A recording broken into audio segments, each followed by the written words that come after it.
Keledi, plus de 5800 sinistrés. Le nombre de personnes sinistrées suite au passage du cyclone Keledi continue d'augmenter. D'après le dernier bilan du Bureau national de gestion des risques et catastrophes, daté du 14 janvier 2025 à 11 h, le cyclone a fait 5803 sinistrés, dont 1801 ménages. Parmi eux, 3203 se trouvent dans la région Sava, 2584 dans la région Diana, 11 dans la Nalanzrouf et 5 dans la Sofia. Le BNGRC indique également que 352 personnes ont été évacuées vers 6 sites d'hébergement. Ces évacuations se répartissent comme suit: 239 personnes à Weimar, 95 à Sambav, 12 à Ambilbé et 6 à Nousbé. En outre, 1297 maisons ont été inondées, 370 ont été endommagées et 11 ont été complètement détruites. Le nombre de victimes reste stable avec 3 décès confirmés. Concernant la circulation, les fortes pluies génèrent par le cyclone submergé les déviations établies sur les rivières d'Ifas et de Mavavi. Les habitants doivent désormais utiliser des vedettes ou des pirogues, qui sont les seuls moyens de transport disponibles pour traverser ces rivières, selon les informations fournies par le BNGRC.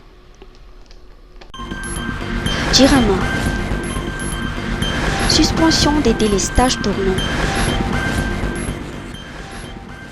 La Jirama annonce la suspension des coupures d'électricité programmées. Grâce à l'arrivée des pluies, la centrale hydroélectrique d'Andékalek fonctionne désormais à la pleine capacité.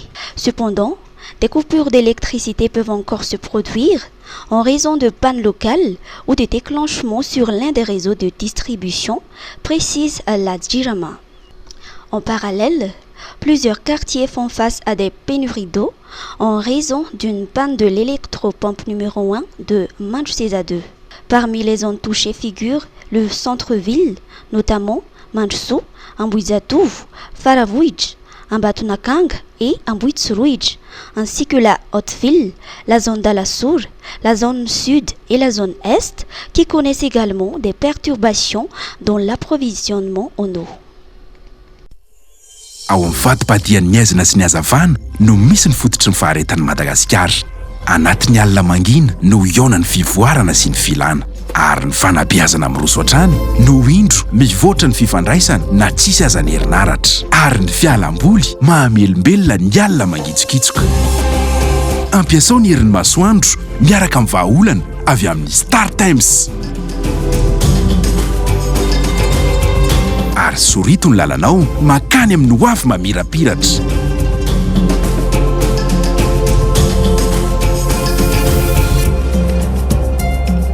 Star Times solaire, toano ny fanirianao.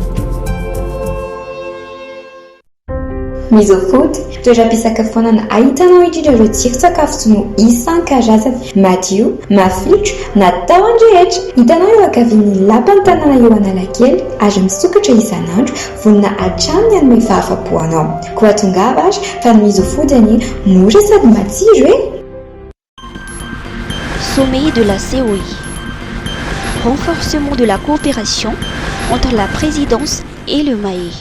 Une réunion de coordination stratégique s'est tenue hier au ministère des Affaires étrangères le 13 janvier 2025 dans le cadre de préparatifs du sommet des chefs d'État et la Commission de l'océan Indien prévu le 24 avril 2025. Cette réunion a rassemblé les principales parties prenantes de la présidence et du MAE. Les échanges ont permis de connaître en détail les travaux des 10 commissions dédiées à la préparation du sommet, couvrant notamment la logistique, la finance, la sécurité, la communication, le numérique, le protocole, la santé, le secrétariat et l'organisation des événements en marge. Cette collaboration témoigne de l'engagement des deux institutions à garantir le succès du sommet et renforcer le rôle de la COI dans la coopération régionale.